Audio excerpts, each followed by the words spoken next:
gal. That is Laura. This is He Said, She Said. Laura, how are you? I am a survivor. Yes, Sandy Survivor. kicked that butt for you, didn't she? Woo, man, Mm. Sandy is nasty, but yeah, I'm on the other end. So I'll just say that I hope everyone who watches this is doing okay tonight and is hanging in after her wrath. Last week, after our last session, you wanted to talk a little bit about the series that I was writing. And the series that I'm writing is called The Seven Battles Every Single Parent Must Win. Love And it. I thought about that for quite a while. And really, it all started from some books that I had read by similar titles about different topics. And when you think about single parenting, regardless of the events that happened that bestowed that title, whether it was divorce or you were never married or it was a one night stand or whatever, you're a single parent. And we all have challenges as single parents that non single parents just don't understand. Right. So I quantified that I thought there was seven battles that in the end all single parents must go through. And by winning those battles, I think two things happen. First, we become the parents that our children need us to be. And second, we become the people that we want to be. First battle, which I wrote, I guess, a couple of weeks ago, was the battle of entitlement. Oof. I chose that because I believe that from my own story, it was the battle that I fought the earliest.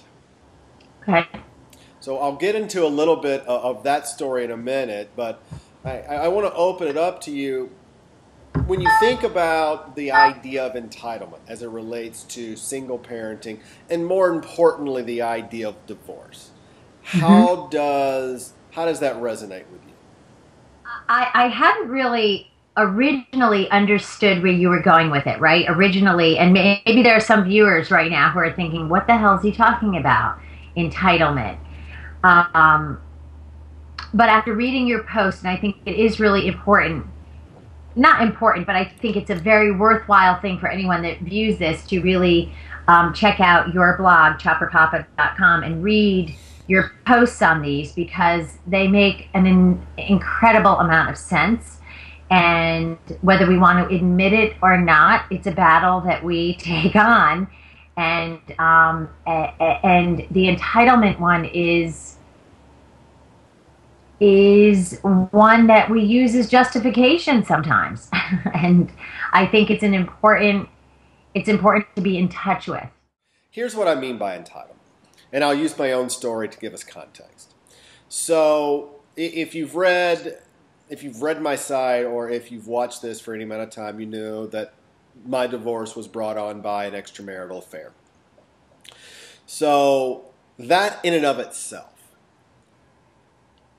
in our society today, is justification for quite a lot of behavior on my part, right? I Correct. clearly could label myself the victim. Mm-hmm. I clearly could label myself the fall guy, Mm-hmm. and society would go along with it because I got cheated on. Correct. I bought into that hook, line, and sinker as soon as our divorce was over. So that looked a little bit like this. Because I felt that I had gotten the short end of the stick, I felt that it gave me license to do whatever I wanted, in any way that I wanted it, with whomever I wanted to do it with, regardless of any emotional damage that that might inflict on other people. Because I felt entitled. I felt like, well, hell, I was the one that just got crapped on.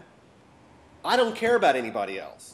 I'm entitled, just like the 2-year-old who stomps their feet in the middle of the living room because something got taken away from them. They feel entitled. That's kind of how I felt. And for the first year and a half post-divorce, I lived my life that way. I believed that it was all about me. Okay? because everything that I had worked for up to that point, all the plans that had been made, all the promises that had been made, had all burned up. They were all gone. So as a result of that, I believe that the world owed me everything. I followed the rules. Up until that point, I did everything that everybody says. I went to school, I got a job, I didn't live with anybody, I dated, I married, I did all the right things, I waited before I had kids. I mean, I lined it up just exactly like everybody said. And I got shit on. You know, it's interesting. It's interesting that you say that, the way that you said that. And I chuckle because early on, right after my divorce, and we did not end our marriage as a result of an extramarital affair. And yet I did nevertheless feel that, that I was entitled as well, that things hadn't gone the way I thought, and that I hadn't been treated the way that I'd always imagined I would be treated, and therefore I was owed. I was definitely. So I had happened to be shopping one day early on. I think I was separated, and there they were, this little summer beach bag and matching like flip-flops, and they were black, both of them, with "It's all about me" written 100 zillion times on them, across the flip-flops and across the bag. And I bought the whole thing, and I wore those flip-flops and that bag the entire summer. And I wore them, I'm not kidding, I wrote an entire blog post about this, like a badge of honor. Sure. Like, I'm literally like a sign around my neck saying, you know, yeah, it's all about me. So, and, you know, later, obviously, and I did whatever I wanted, and I definitely, what I realized later on was that for me was that it became my voice. It became the voice of my pain, and I got that, and it in a twisted kind of way became the voice of my courage to be able to ask for what I wanted in a reasonable way. Those were really smack in your face, but you know, later it transitioned into being able to ask for what I wanted in a reasonable and appropriate way, and being able to really own for myself what I guess I always would have, what I always would have asked for, what I always would have expected, or what I always would have created in my relationship, and it didn't happen. And yeah, I mean, we use a lot of that bag and those flip-flops were, for me, they were the doorway to doing whatever the hell I wanted. And I did. I agree. I did similar to you. I did whatever I wanted for, I'd say, a good year to 2 years. You know, I was smart enough not to do it in front of my children, which I guess is a saving grace. But on the other hand, it didn't serve me in any kind of significant way. It really didn't serve me at all, except to possibly give me a little confidence, which is shameful to say. You cannot be entitled and work on yourself at the same time. It's absolutely impossible, because you believe the world owes you something. So if it's a debt to be paid, that means I don't have to do anything. You have to do something for me. Correct. So you can't work on yourself and feel entitled at the same time. All right? So what's the issue? The issue ultimately becomes this. If we approach every relationship much like I did, from the standpoint of it's not about what we can do together, it's what you can do for me. What can you give me? People will eventually leave. They will end the relationship. They will recognize it for what it is, and they will simply break it off, because no one wants to be involved in a one-sided relationship. Eventually, we have to look at the situation and be like, well, I can't find anyone to satisfy my needs. You know, I hear it all the time. I can't find anyone. I'm not going to settle. I can't find anyone that meets my needs. Maybe no one can meet your needs because you can't meet your own, because you expect other people to meet them for you under this idea that I'm entitled based on what happened to me. Look Correct. what I went through. I deserve something better. Bad behavior speaks for itself, and I get that. And an extramarital affair, as far as I'm concerned, and this is no judgment, but you play, you pay, right? You choose to do something, there's consequences. We teach our children that. It's no different when you grow up. There are consequences to everything you choose to do or say. So my feeling is, you know, if you make that choice, okay, there's consequences. However, it does not exonerate anyone from the fact that the ending of any relationship, both parties contribute in some way. And so that entitlement is an excuse to exonerate yourself from participating in a relationship that didn't work. And I have an issue with that. Well, that really segues in a moment into what I think the only way of moving beyond that is. But I want to back up for a second and ask a question. You meet with a lot of women. You meet with a lot of women that are recently divorced. Okay. Now that you understand kind of this idea of entitlement based on what I'd written and what we've talked about here, give me some ideas. Give me some points, if you will, for individuals, women, okay, who are struggling with this feeling of being entitled because their relationship went sideways, regardless of whose fault it is, and especially if it was his fault. Let's say he had an affair. How does that manifest in the women that you counsel? It's interesting. One of the things that I've seen, and it's something that was an eye-opener to me, is women who are in relationships where, let's just say their husbands had an extramarital affair, so they decide they are not going to be the ones to file for divorce. They're not going to do anything about it. They want a divorce, but they're not going to do anything about it because if he cheated, then he should be the one to have to take action. They see taking action as a disempowering, weak thing, and they feel that, you know, entitled to the fact that if he's going to do that, then, you know, if he's going to cheat, then he is going to be the one to go and to file the paper. It's just, it's a whole, it took me a while to digest and absorb that, because I don't see the cause and effect. You know, I don't see it. I don't get it. I really don't get it. And that was a big one for me as far as the entitled. They feel entitled to have the other person be the one to serve them papers. Mm-hmm. Like, something about that doesn't make sense. But, you know, and for me, you know,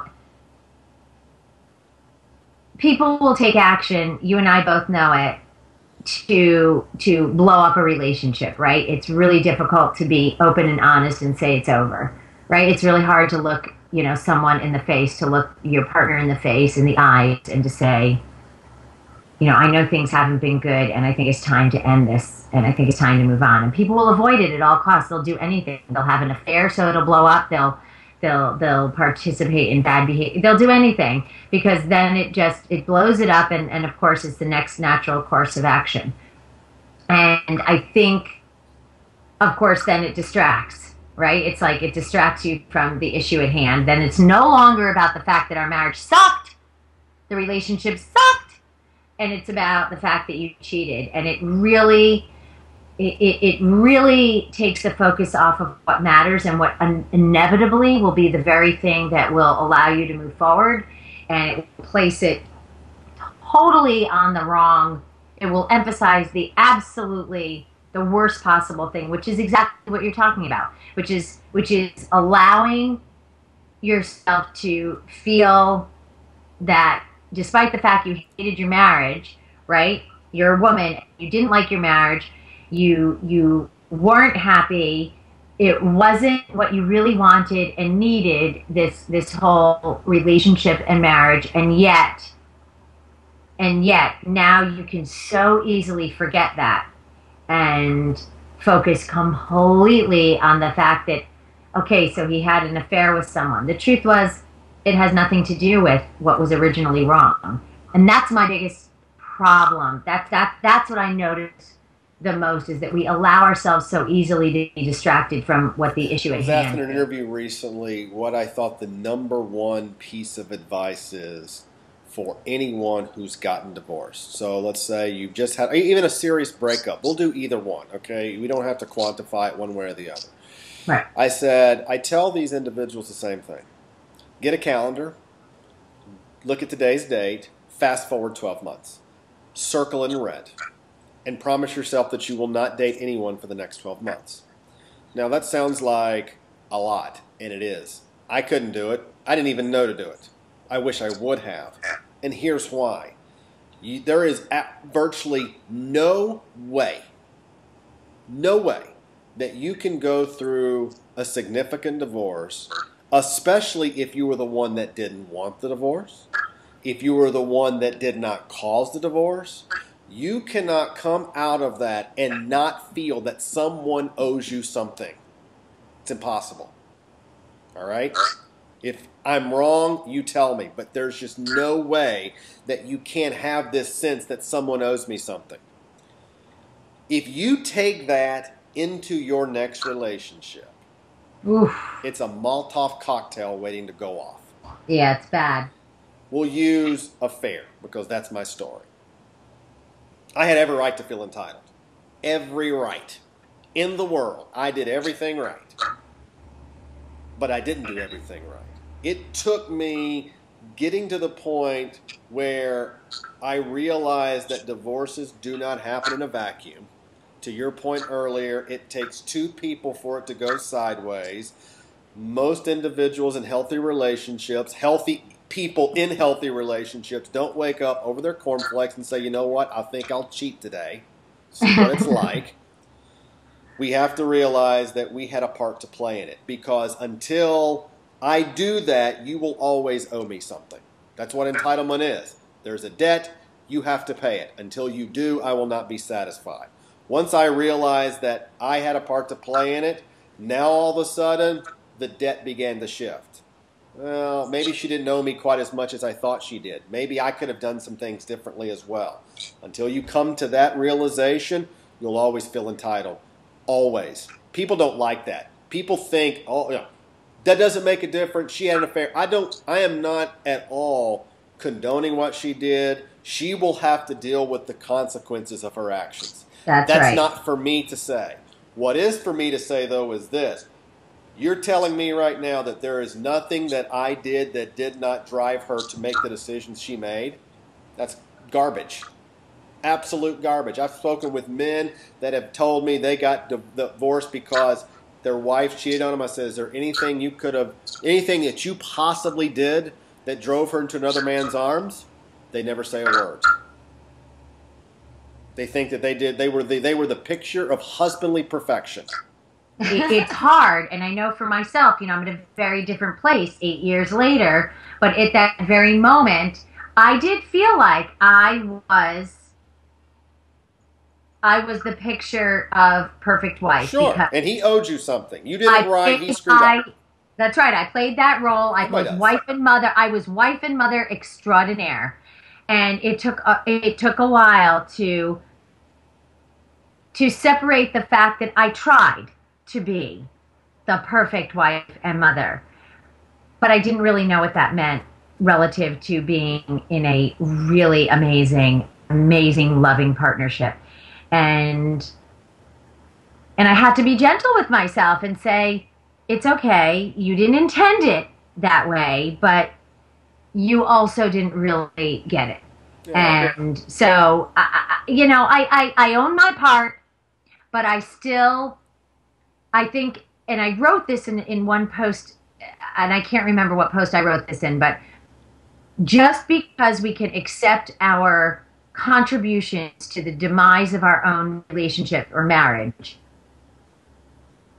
it doesn't exonerate that person from their bad behavior. Absolutely. We can No do question. both. We can do both at the same time. We can accept that we contributed, but we can allow them to be responsible for their So, bad final behavior and bad thoughts, choices. Laura.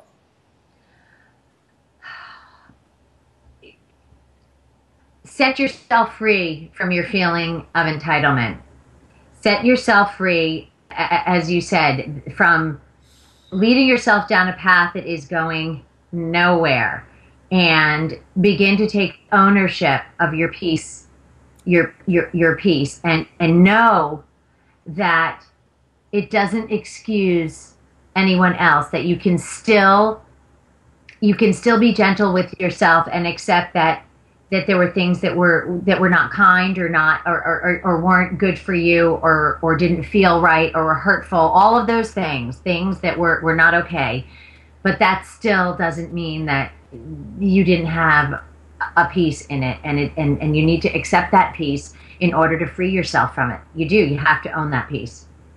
I couldn't have said that better myself. We're going to leave it at that because that was so articulately well done. Everybody, thank you so much. We'll see you next time. Laura, have a good week. Stay out of the weather. Bye. Bye.